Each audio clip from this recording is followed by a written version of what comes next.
Hello and welcome to Bread of Life, a daily devotional program which each week features a different area pastor. Our speaker for this week is Pastor Josh Poteet of West Hartford. You're this far in, you know now what it means to be a disciple. You know that you're called to be a disciple, but what does that actually look like? What does it look like to do it with others? And in that question, we can get a kind of analysis paralysis. We see so many options of what leadership can actually look like. We don't know what discipling someone intentionally should look like. But rather than looking to secular leaders of today or even church leaders, wouldn't it be better for us to look to the greatest disciple maker in the history of ever, to see what he did with those that he intentionally discipled? See, the tendency is for us to divorce the message of Jesus from the methods of Jesus. We hear him say, go and make disciples of all nations, and then we try to uncover what's the best method that we can come up with, what's the best strategy. Where we try to innovate, we should instead imitate. In other words, if we are disciples who are following Jesus, changed by Jesus, committed to the mission of Jesus, then we have one job: echo the shepherd. Echo the shepherd, echo the shepherd. In other words, what was the method that is tied to his message? What did Jesus do with his disciples? And if you think about it, he did all kinds of things. He traveled with them. He ate with them. He reclined with them. He rebuked them. He encouraged them, taught, sent out, equipped. He did all the things. They were fully invited into his life. These are the things that we are meant to do as we echo the shepherd in our discipleship. Romans 10:15 says it this way. It says, how beautiful are the feet of those that share the good news. That we are meant to echo the shepherd in such a way that it is this glorious response to the grace and mercy that we have already received.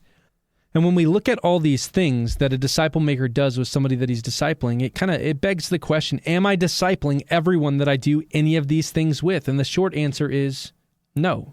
Jesus had 12 that he was intentionally investing in, and specifically he had 3 that he spent the most time with. There's a difference between pouring into someone and discipling them. I want you to imagine for a moment that you're in a garden, and you are the gardener, and there's other gardeners around, and you've got a water bucket in your hand, and every gardener has a different water bucket size that represents your capacity in the current season that you are in.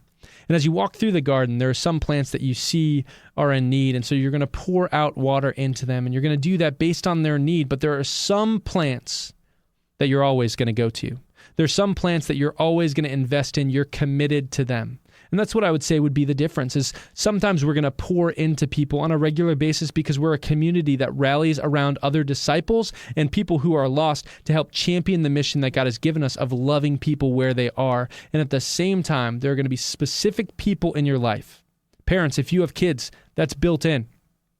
Specific people in your life that you are called to walk beside, invest in, and disciple.